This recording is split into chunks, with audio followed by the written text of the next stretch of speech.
Well, good to be back in this scene. I used to do quite a lot of talks in the last 2 years. I haven't done too many.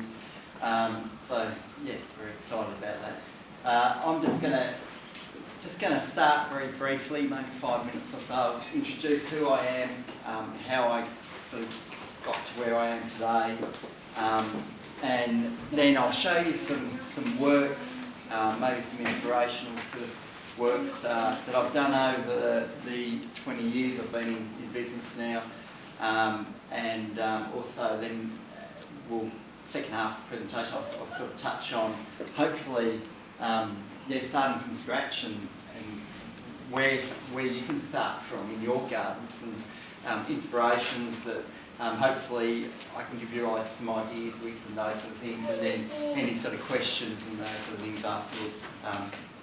I'm more than happy to go through. So yeah, I'll start with, I'm going to go back now, just for a quick 5 minutes. I'll just go back to my childhood, basically. So I've grown up in the Dandenong Range. It's all my life.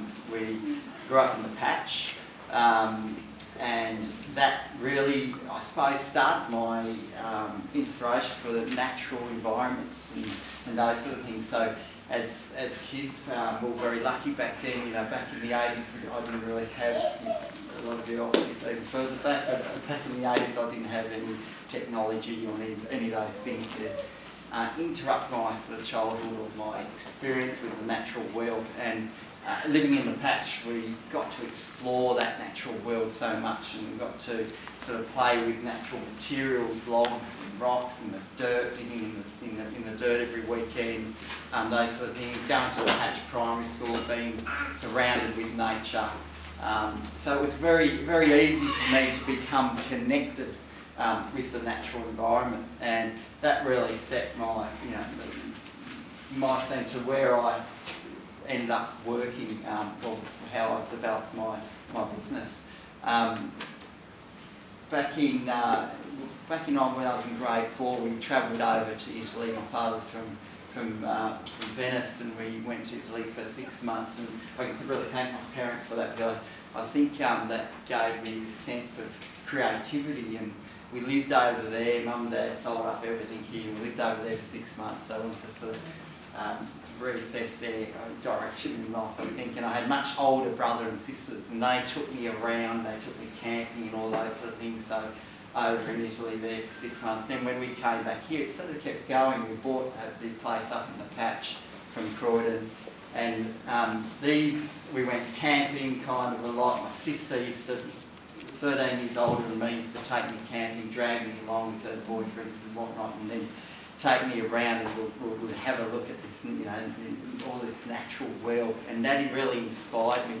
And then so as I travelled through my later life, I went through high school, always wanted to be a park ranger, and I thought that's where I would fall into, being this park ranger, being connected with the environment, working in the outdoors.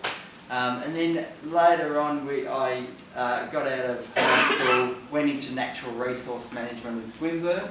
Natural resource management, great course I used to run at TAFE in Swinburne, at the TAFE there for 2 years, a diploma course, which was fantastic, very hands-on, all about natural resources. And that's when I really understood about water movement and vegetation. We learned about plants, we learned about how to manage all those sort of things, but all those, the natural world was what I was focused on. And then went into horticulture from there. There was probably 6 years or so from there, from the late 90s to probably a bit more, 8 years, from the late 90s to 06, when I did a lot of travelling, a lot of studying, and a lot of working. And in that time working, I had a mate called Nick, and we started a little maintenance business called Rick Nick. And we would do that in our, his dad thought that had a great ring to it, and I think it did, because we got we did about 200 letter drops into letter boxes, and we got a lot of little maintenance jobs. And I was doing that while I was studying and travelling for these 8 years, doing 2 courses in horticulture and also in landscape design. And in that time, the travelling and working bits and pieces, developed my experience for construction. I worked for a construction company for about 2 years, and just thought, went in a bit of a different direction from natural resource manager. I had this real creative side, artistic side that comes probably run down from my family, and that's how I fell into landscape design, landscape construction. It was so creative, you know, to be able to make something with the land and put plants together and put move soils, move rocks, move logs, all those sort of things. I sort of felt like I was nurturing and helping the land at the same time, because that was my conservation side, and then my creative side was sort of satisfied with that, sort of moving those natural elements around to create beautiful environments for people to enjoy and people to be connected to. So that's really, in between 06, well, from about 06 to 2010 is when I started my some bigger projects, and this is one in. I'll go through a quick brief through some of those projects. This is one in Deep Dean, and we used a lot of natural materials to create an outdoor room. Outdoor rooms were really big back then. I was working for a lot of clients, I suppose.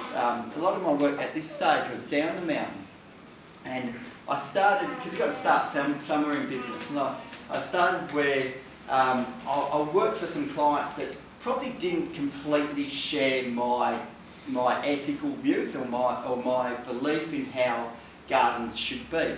But I was able still to really often drive a lot of my projects into a more natural setting, even in informal garden spaces. This is one of my first clients that really just let me go free with my ideas, and they wanted an outdoor room, but I put my sort of touch on it. We used all reclaimed materials, and we used a beautiful slate roof, which I remember travelling through.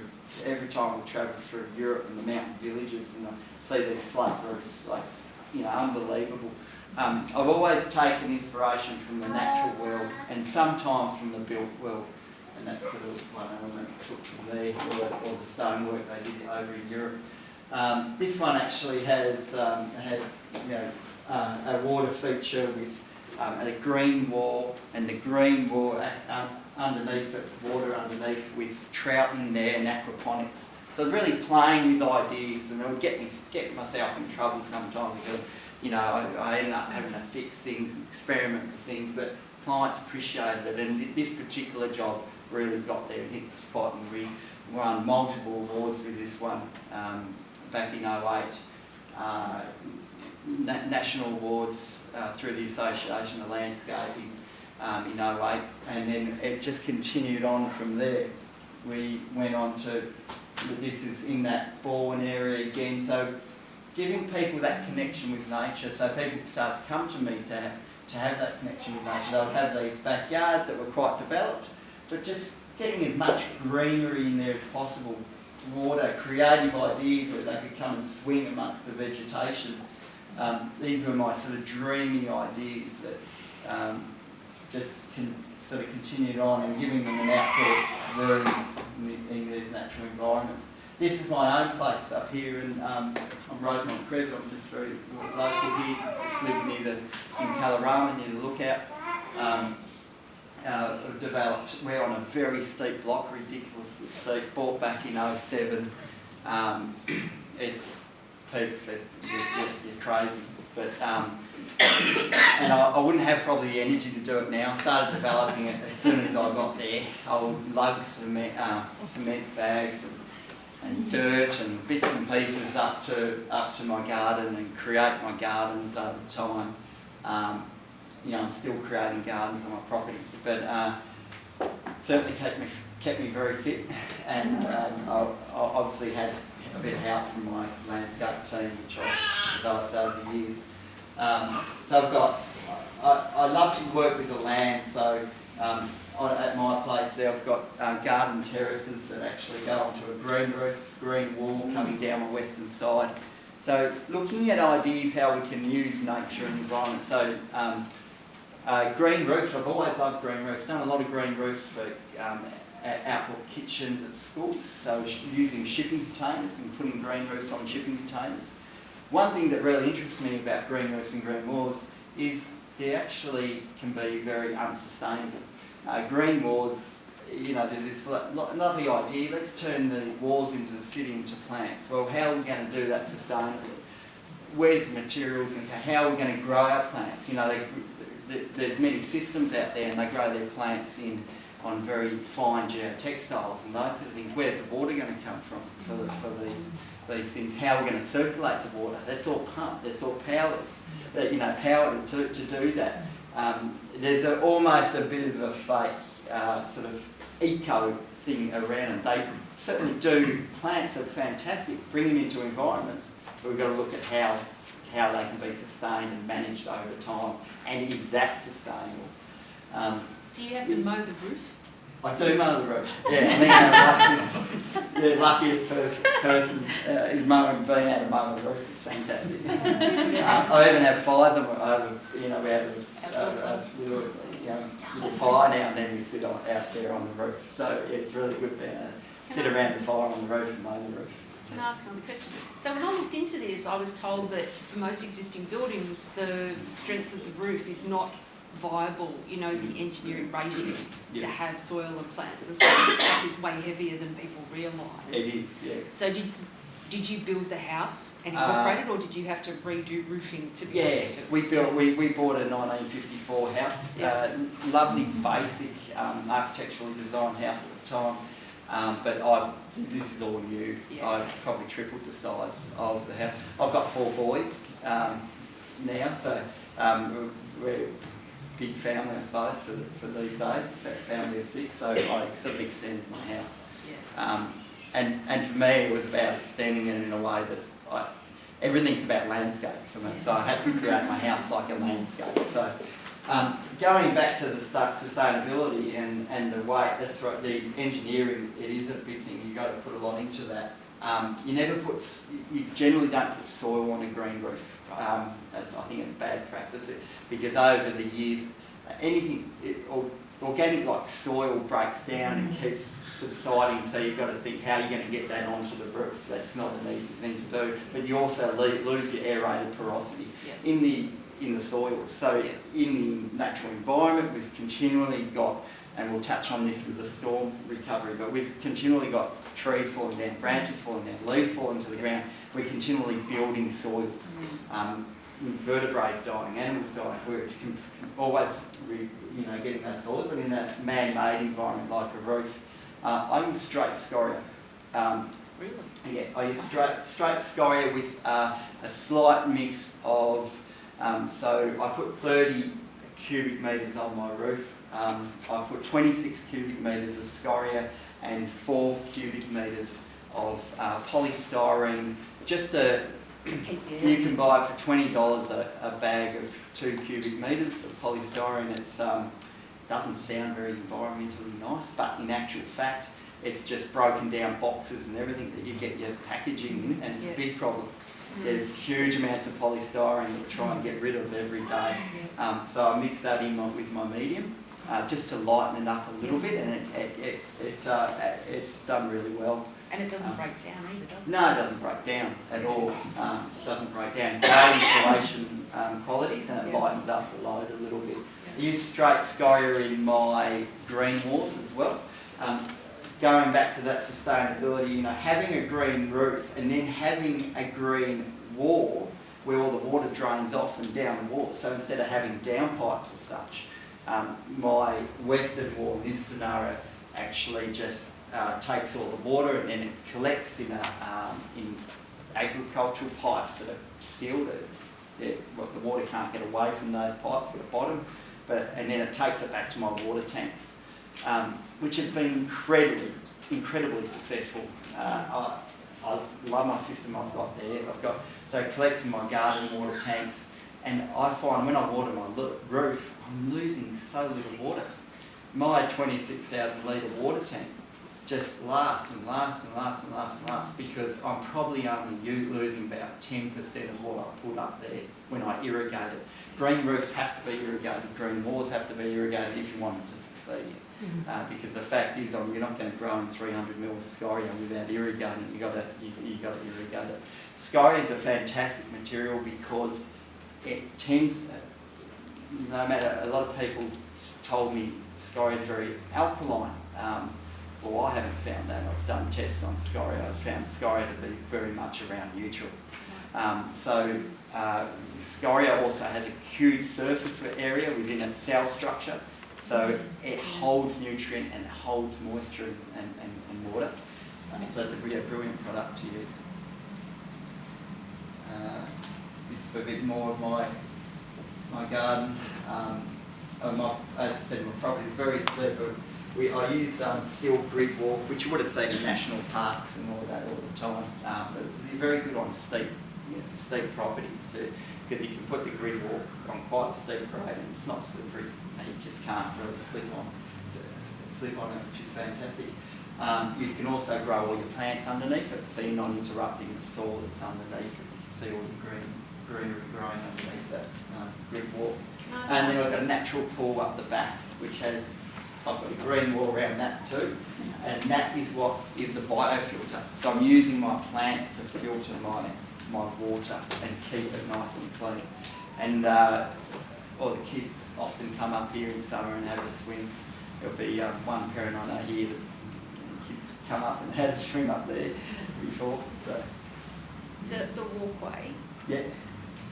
Do you lay that over? Do you flatten the land underneath it, or do you leave it and then? I leave the gradient there. But you flatten it out a bit. You got to put supports in. Yeah, you got to put supports in. So for this, it's every 600 mil. Okay. So we put steel supports in. There, sort of, we get a bit of a better view of my terraces there.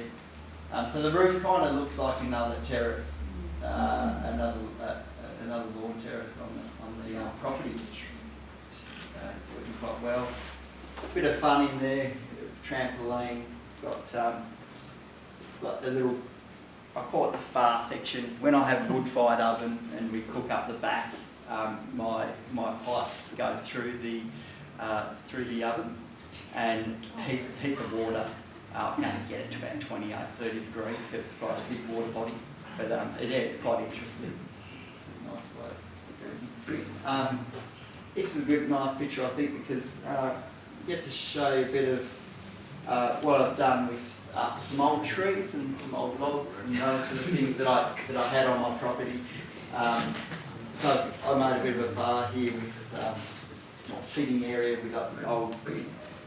I used I had an old blackwood fell down. We was just just cutting them up, having some little seats there, blackwood bench out there. I stripped some timbers down through here and used them as a cladding, and then this is all my clay. So this is my wood-fired oven here and here, and we've got this. Obviously, those of you who live on this side of the hill or on the eastern side of the hill, that was mainly affected by the storm. Southeastern side of the hill, we've got this lovely, deep, organic soil, red in colour, beautiful colour. Always loved the colour. So I thought I'd work with it here and just do my paving. And also, I've got such a steep property, I didn't want to bring too much stuff up to the top of my property. This is right at the top, and there's no way of getting up there except for bringing stuff in on your back. So I mixed in lime, cement, very basic technique. Literally took as much organic matter out of my earth as I could, and I raked in the lime and cement, and I did an area of around about 80 square metres in 8 hours all by myself. I just literally raked it out, threw out the lime and cement. It sounds a bit crazy, but hosed it off and troweled off as I went. Very, very satisfying feeling, sort of turning the earth into a sealed, paved area. They do a lot of, not that technique, but they do, a lot of those sort of things. African floors and those things, but more round sort of round flooring and those sort of things, and using oils. I think it's linseed oil to seal the floors, those sort of things. I just use cement and my knowledge here, cement and lime to seal my floor. So it's something people don't think about with the clay. You can actually turn the clay into a paved surface, which I think is really interesting. Now, my technique on the surface, it's about 12 years old now. It's starting to break up. It's only about 30 mil thick, I reckon, because how quickly I did it. It's starting to break up. Some weeds are starting to come through here and there. But you know, it's something that took me 8 hours 12 years ago, and a bit of cement and lime. It doesn't matter to me, sort of. You know, it's evolving. So I'm going to probably redo this area, spend another day on it soon, and get it back up to scratch. The wood-fired oven and my bench top, I use my clay as well, but I've put a lot more construction technique into this. So I formed it all up in position, and I mixed my clay with cements, limes, and a bit of fiberglass particle in there. Old Dougie would have obviously used like a horsehair or something like that, but I mixed that in the mixer. It's got a much more concentrated mix, and that's still perfect. And I put a bit of steel in there as well. So it's interesting what you can do with your herb. I just love it, love the colour of it. There's some other pro. This one's in Temple Stove. This one also won multiple sort of awards. It won the best natural garden through 2 institutes through in 08, and it's Australia-wide. So we created some lovely natural ponds here, which filtered down into a natural pool scenario. So just by circulating the water through natural ponds, and you can create these sort of natural swim zones, or you know, natural pools without chlorines or any salts or any of those sort of things. And you tend to get a balance after a while. And I just love wetlands, because all your wetland plants are taking up all your nutrients. They're living on that nutrients, and then they're returning, you know, clean water for you. So it's like, I'll say to the kids, I do a lot of talks in schools, but it's like Bear Grylls getting a sock and filling it with sand and, you know, putting it through the sock and the sand. So we've got similar, that sock and that sand is our growing medium, and then we obviously add the plants to survive on that nutrient. This is a local garden in Hume Lane. This is my, I suppose my real passionate project we're working on at the moment. Been working on for the last 4 years in Mount Dandenong. Very big development, a lot of natural gardens. Have I got? No, I haven't. Can I just share that Richard has kindly offered to take a small group of residents through Hume Lane, so it'll be exclusive to healing in our gardens as well. Don't worry, we might end up asking him to do a couple, so we can get a number of people through. But if you'd be interested, would you be interested in doing something like yeah, just to be able to see live? And he's also offered in early 2023 to take some of our healing in our gardens residents through his garden. If we get to go in the swim pond. Yeah. Sorry. Do you want pizza?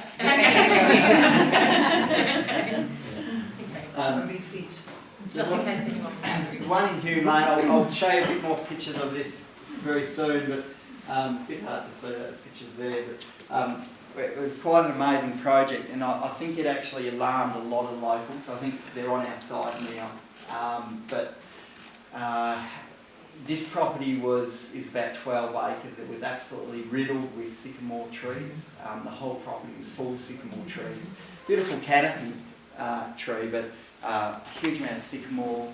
We had an environmental report there done, and it was ground cover, or the understories was 98% weed species. So yeah, it was mainly sycamore.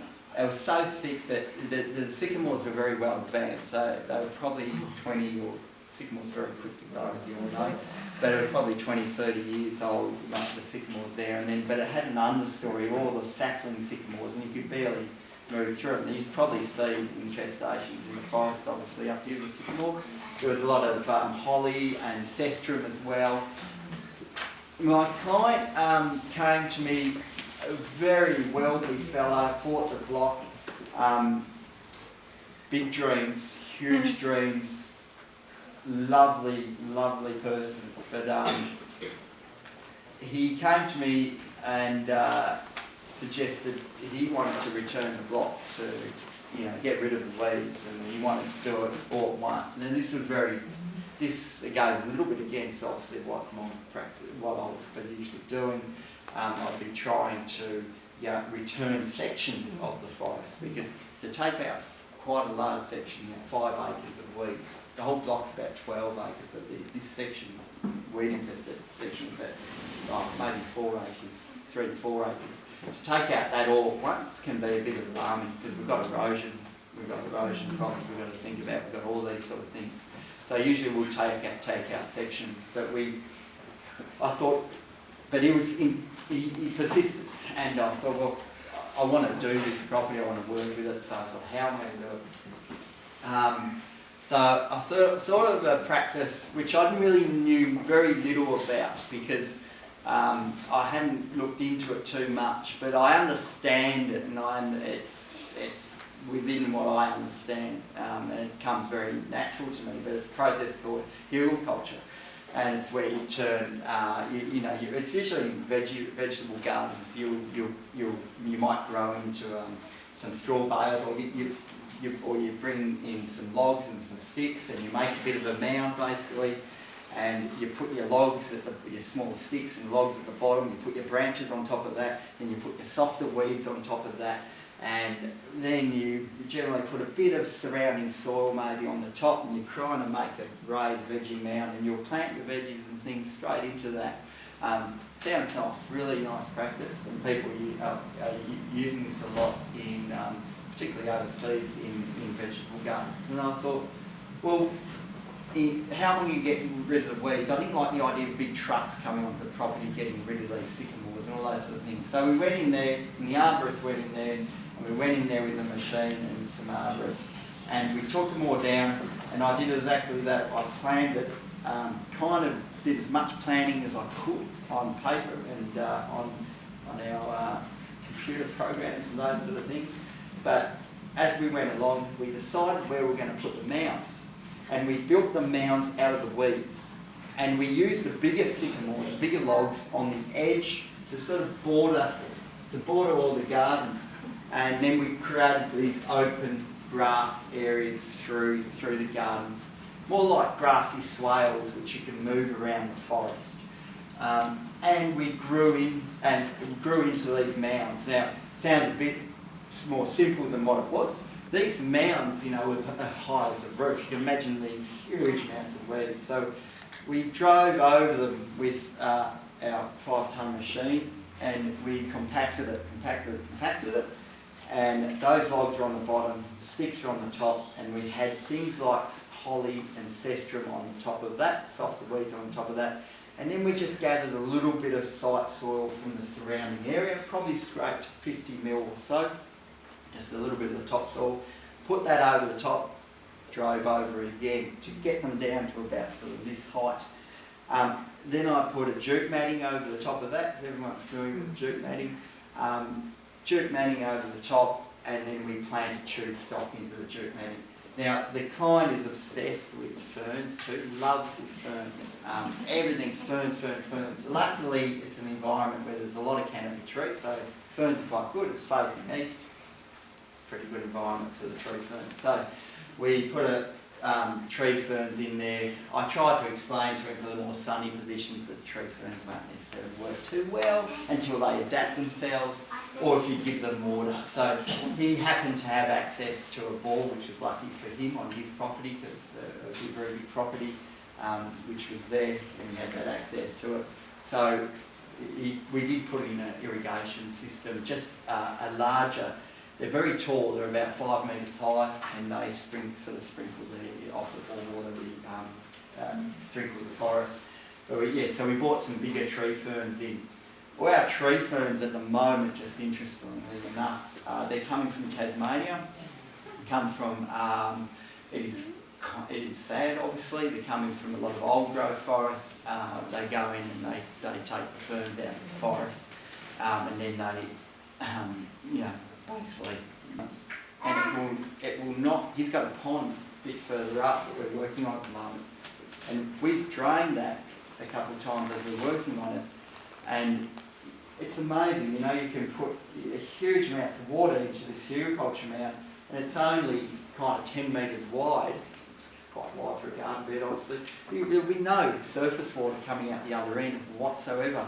These mounds just soak it up, and they soak up that nutrient, and that's why these plants, I think, are doing so well as it breaks down. Now, you can't use any kind of tree because eucalypts and those sort of things, eucalypts, cedars, pine, not great for the soil. As they break down, they do release a bit of toxicity or too much acidity into that soil.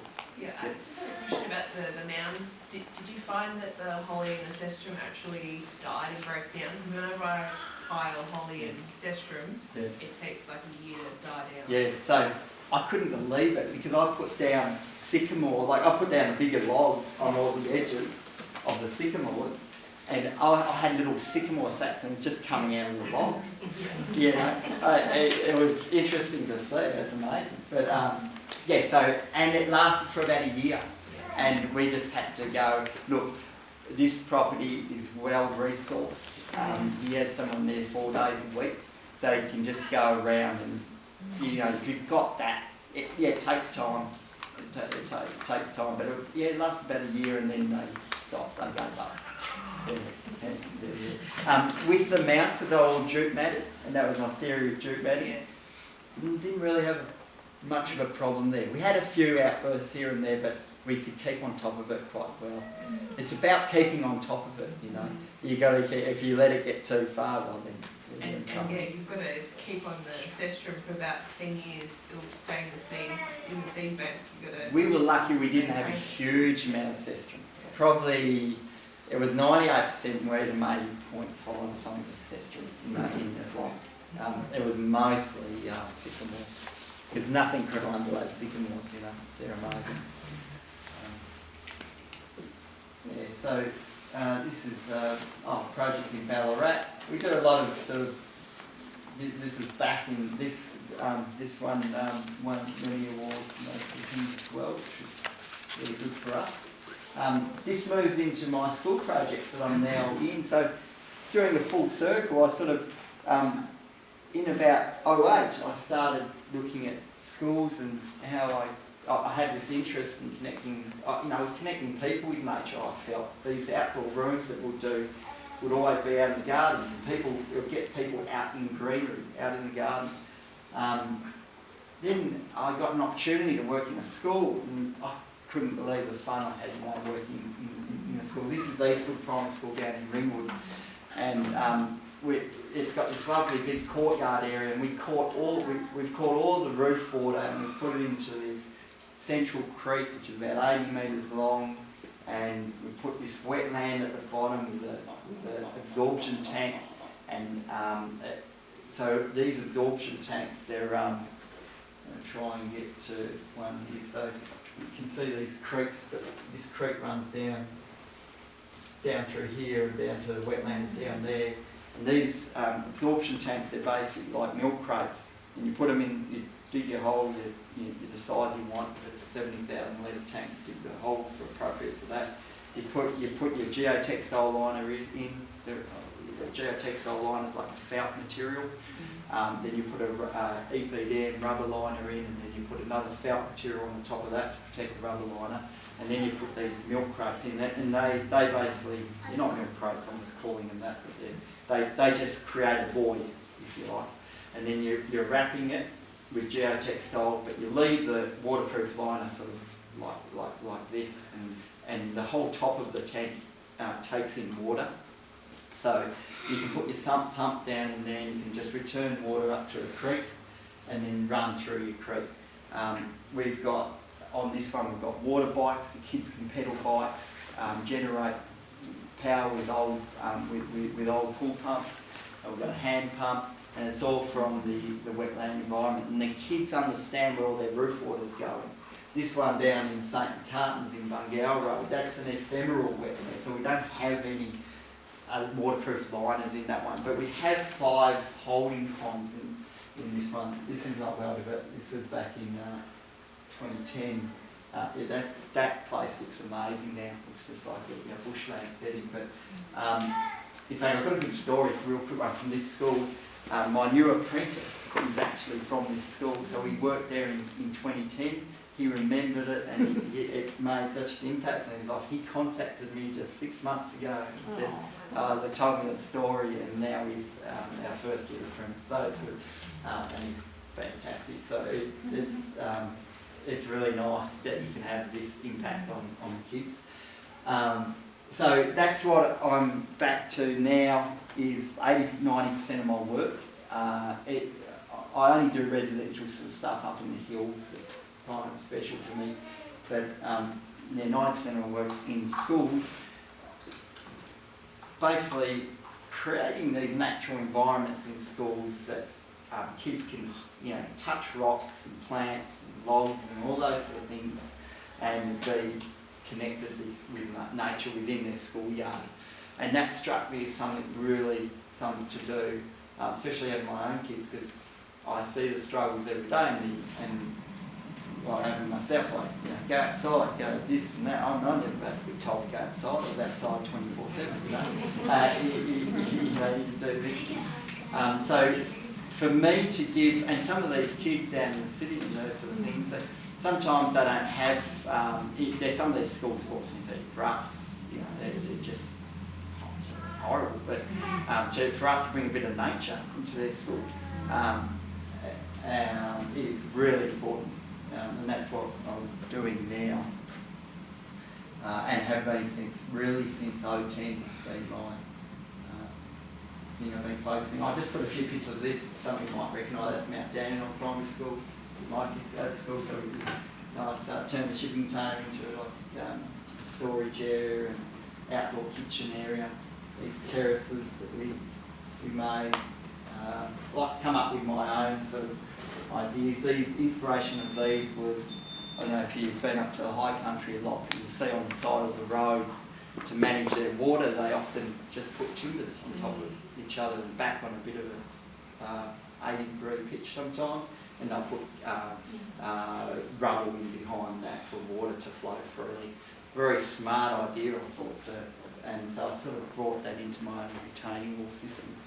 Quite a little different from that, but very nice sensory retaining walls.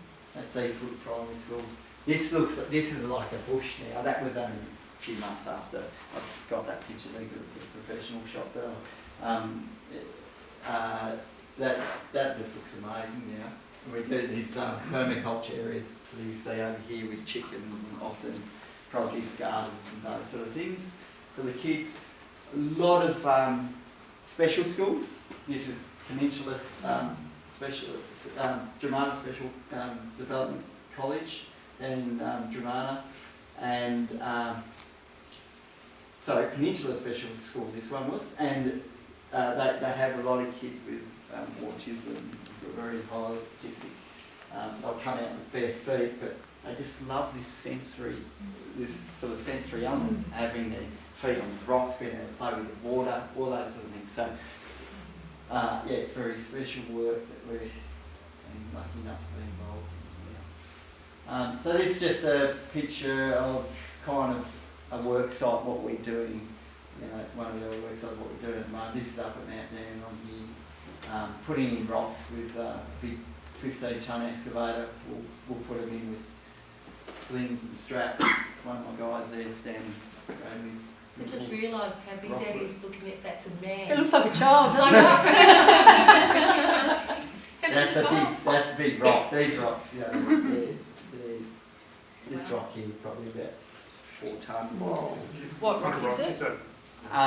This rock Is is it honey castle granite. Honey granite. Yeah, so the honey granite comes out of in between Euroa and Mansfield. Yep. Yeah, I get it from a supplier called Transrock. but it is localish. What Well, cast it's actually very local. So this, it's basically, we've got a broken down granite here. So if you go deep enough here, you'll get to, on the eastern side of the hill, you get to the granites that we've got here. And that's exactly what it looks like, honey granite rock. Yeah, so this is now starting from scratch. So this is the same property in Mount Dandenong, and I wanted to go quickly over sort of that, and I wanted to touch on, I've touched on the hugelculture and what we did there, but he's also got access down to the creek and those sort of things. And he had a lot of storm damage down there. The storm damage, it's quite interesting, in people's blocks. It's changed many parts of the hills. You have sunlight now in some areas that you never had before. It's more open. Maybe little microclimates are gone that you had before, and those sort of things. Down on the creek at this particular property, we've taken an approach just to work with what we've got. We can't get down there easily. It's very hard, and all of you would know, you can't access a lot of these spots. Do we want big machines to access them? I don't know. I don't think we do, in many situations. I've seen many situations where these big machines have gone down into very strange spots, apparently because of huge logs that are fire risk are laying on the ground. I don't believe in that, but to move these huge logs and to take them out of environments where, as I said, it's an acceleration of a natural process. They're going to rot down, and they're going to create new environments around them. What we did down on the block in Mount Dandenong, you'll see all the debris down here. We went down there with some chainsaws, those sort of things, and we cleaned up the ridiculous amount of leaf debris and canopy debris. We left all the big logs sort of in place, and we just kept, as I said, he's very lucky because obviously he's got the means and the money to be able to have someone 4 days a week. Now, we don't all have that opportunity, but he has, has this person go around and just keep on top of the weeds. Not introduce any plant stock. We didn't put any new plants in down here. I didn't feel I had to put any new plants in because I knew there was so much seed stock in the soil and it was going to come good. And you can see all these mother shield ferns coming up there now, and it's looking really good down there now. And there's still a lot of debris, obviously, but we've left that bigger debris. We've left that down there. It's too much work to bring out.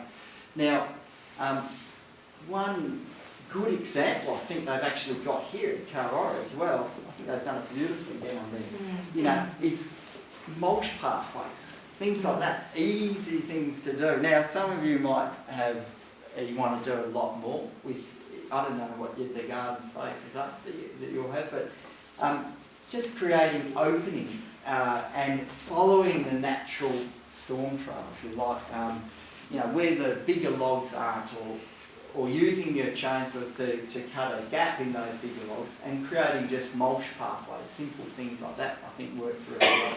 And they've done a great job with that here. And mulch pathway is incredibly effective. And it's really nice because it lets all the water go through, it lets all the invertebrates and worms sort of come up as well. What you can do on those mulch pathways, if you want to make them a bit easier to manage, you can use the product I was talking about, geotextile cloth. It's quite reasonably cheap and very effective, doesn't break down, but it lets all the water through, lets oxygen through, those sort of things. And you put that under your mulch pathway and then just put your mulch on top of that. Now, if you can't bring mulch down to where you want to make pathways, we could get really creative and you could gather leaf matter and those sort of things and keep an opening there. But I think there's a lot to be said for working with what you've got in position, to bring back the natural sort of plants and keep on top of weeds, and then your natural plants will come through in time. And then you can add to that. Great example down here too, you've got tilopias, you've got obviously veronas out now, some beautiful plants, orthodanthus that's down there. coming up through the indigenous vegetation. You know, you've got a lot of power ensiformis down there in these gardens now, and you can see if you keep on top of the weeds, these indigenous plants will start to take over. Just with regard to the work that's done on the creek part of that Hume Lane property, where you've left the natural vegetation. I know there's a lot of sycamore maples down towards the creek there as well. Yes. What do you do for those sycamore maples, as opposed to the other part of the property that was dug out? It's I think I'm actually not sure on the acreage there, but it is a lot. It's a huge property. So it's about, and I kind of feel I'm sort of going to get to that now in this next point, but it's about creating a plan. And we've created a plan where we sort of set boundaries, and to be honest, the creek was never even on that plan, because it's like I was saying before, you can have acres and acres, and you've got to accept some areas that are going to be, you may not have the manpower, you may not have the time to be able to get into everywhere. So over time, hopefully, with them, we'll get to that area on the block as well. It's just a time thing, and I suppose a priority thing too for the in my case for the client. In your case, it's going to be a priority, or if you're employing someone to do it for you and the contractor, or it's going to be a priority for you, which areas that you tackle on your block first and which areas you get to later.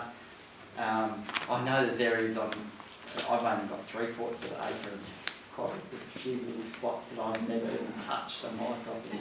It's kind of about being realistic, and so I suppose there's not a plan there yet. And you're right, there's probably still almost an acre down there that hasn't been even touched. On that particular point. So would you poison the sycamore maple? How would you tackle that? We would, so you could do a cut and a poison. Usually that's how we tackle it. So you go through, cut them all around so far off the ground, and then or a bit closer, and then a paint. But you tend to have to do that a couple of times. I was going to say, I've done that, and the bloody thing just finds ways of... Keep coming back. It sprouts out of the roots, not out of the stump. No. 2 years later, I found a whole bunch of growth the other day. I thought, what do I need to do? Yes, and it's like you've got to keep going back.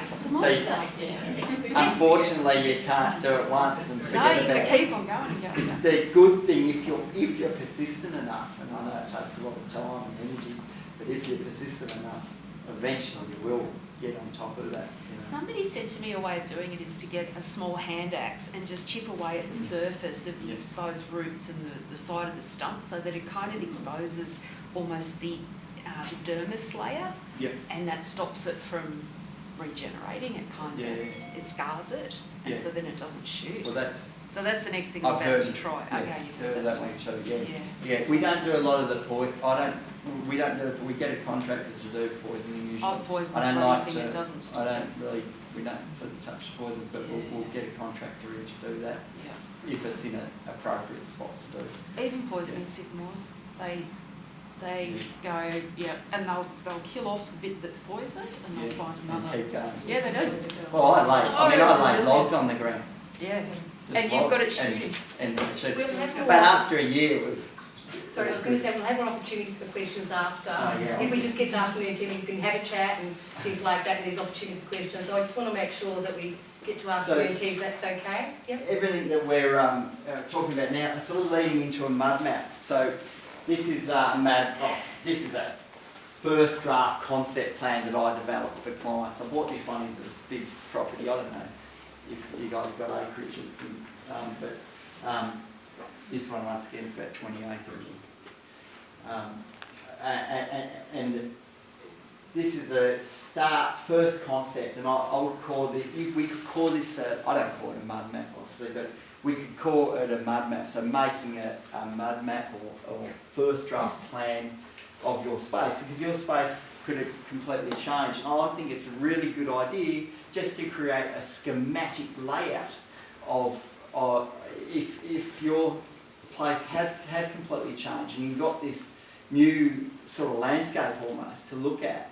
And as I said, it might be completely open now in spots. You might have a great view all of a sudden. You can identify areas on your property, and then you've got to try and, I think, forward plan. You want to forward plan, and this goes to sustainability too, in a way that, through management, in a way that, you know, what are you going to get to first? What are you going to get to second? What are you going to get to third over the years? Because this might be a plan, you've got to forward think here. So it might be a 5-year plan, or it might be a 10-year plan. Or it could be something you've got the resources to do. Getting there, great, do it all at once. But creating a bit of a mud map, knowing where you're going to put things. You might think, oh gee, look at this view's open up my property now. That'd be a beautiful spot to go and sit. I want to put a sitting area there, maybe a fire pit or some seats.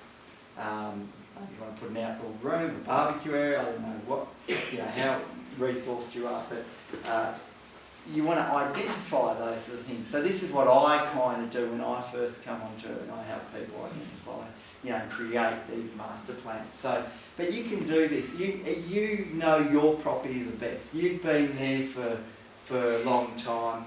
You know where the sun comes up, where it sets. You know where the water flows on your property. A lot of people up here now have erosion problems. Identifying. Okay, I've got a bit of an erosion problem here. All the understory's disappeared.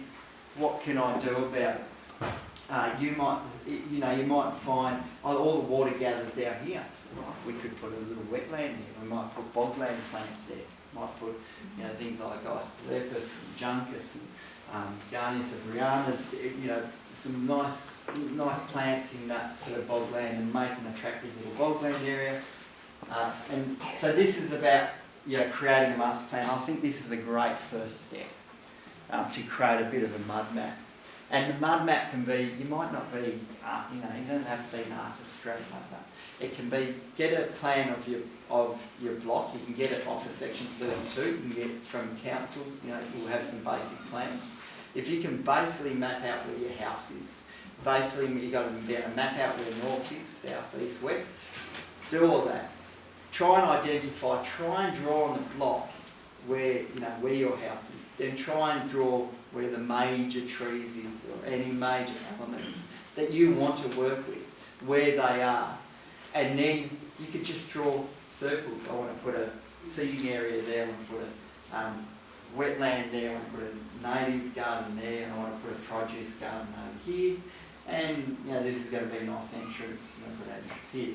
And you could just draw circles with colours on them, name them, and then you've got something to work towards. I think it's a great start. This is generally where I'll start with people. So I wanted to show you a bit of an example of those mud maps. This is this is that Hugh Lane property. You can see that view, that's that view. So that's like 2.5 years ago, that's what it looks like today. It's a garden there, and what they look like today.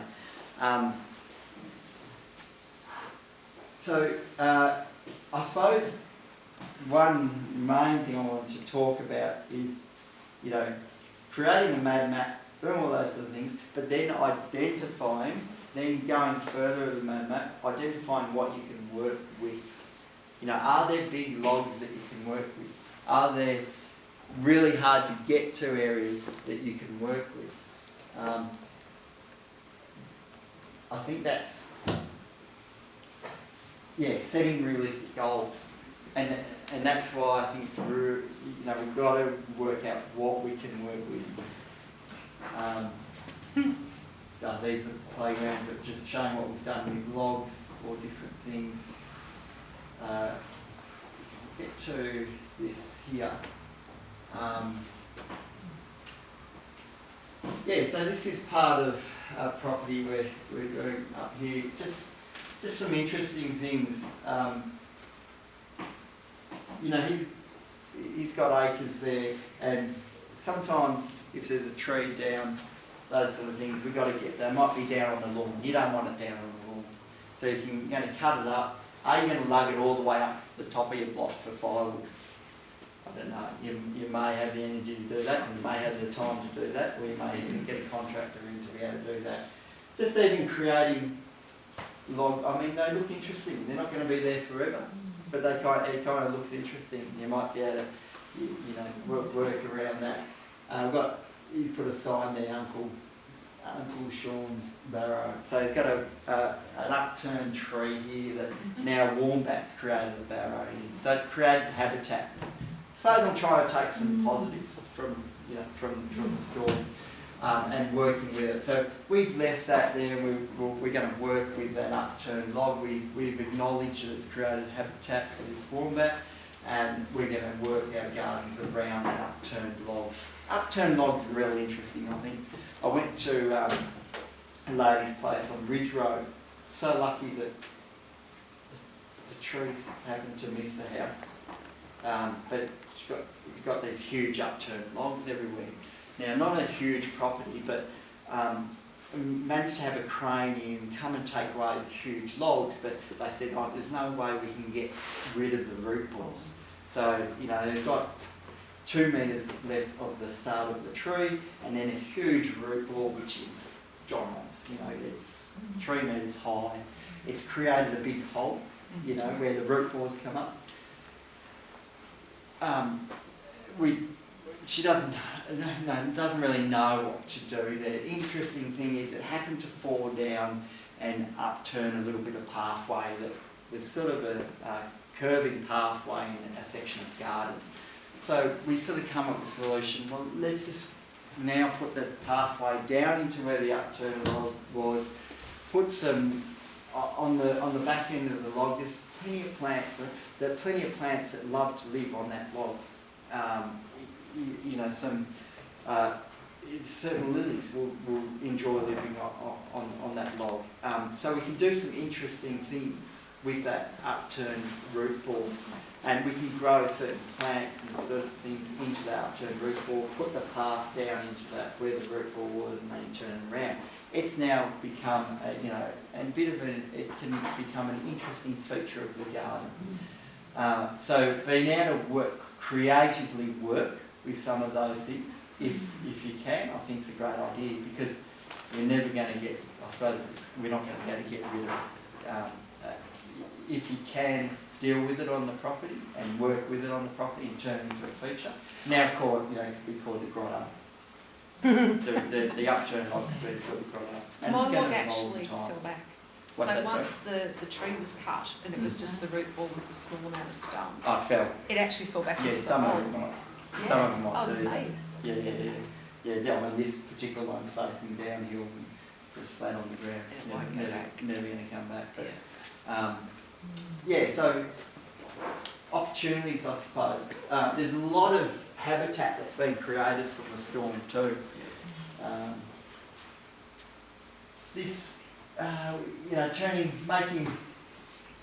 They just did this themselves. They've just made a few logs with a chainsaw and made a little seat within the garden. Used logs for a sort of sculptural screen and create a bit of privacy. Those sort of things. We also used a lot of logs on that property for creating edging to a road. We're talking logs that are, sort of almost 2 metres in diameter. Yes, they're going to rot out, but they're going to create a good edging and retaining wall there for at least 20 years before they rot out. And we didn't pay for the material, it was free, we just moved it. It happened to be pretty close by. Here we just stood them up in the ground, creating a nice sort of screen. Some of the root balls can be quite sculptural as well. Actually just if you've got smaller root balls, putting them upside down in your garden to create a bit of sculpture could be quite interesting. Be a fire risk, and I understand that. Bigger logs and things like that, huge logs that are on the ground, they have a very long ignition time before they ignite, and they're slow to once they're burning. So yes, they'll burn hot, but they're very slow to start, and they're breaking down.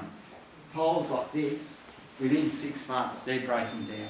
If you've cut them up to composting heaps, they will break down really quite quickly. This particular property on Hume Lane that I've been talking about, we have enough room. It's a no burn property. So we don't burn, we compost. We create soils to then go into our more manicured gardens to create, we've got exotic gardens, we've got native gardens, we've got a whole mixture. But he's taken my approach, and that is a no-burn property, because I just don't think on a big property like that we need to burn it all. We just compost everything. And it's working incredibly well, and it composts, really, really quickly. Those smaller sticks, the main things that you're raking up, compost incredibly quickly. And it acts to inhibit the weeds as well. If Absolutely. you leave all that stuff on the It ground, inhibits the weeds, the oxalis doesn't tend to Yep. get as Yeah, that's ahead of right. itself, and the onion weed doesn't Yeah. get in there. And what you'll find, things will start coming up in between, but then you can be selective, so you can pull out the weeds that are coming up. You can use it as a mulch, exactly right. Yeah.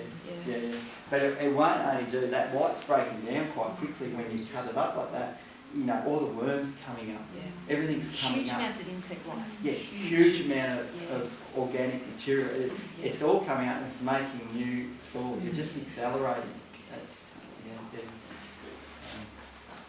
So this came down in the storm. You can barely see it now. We've got all the ferns coming up in amongst it, and around it just managed the weeds that took off the canopy. And that's it. All right, so hopefully. Good, thank you.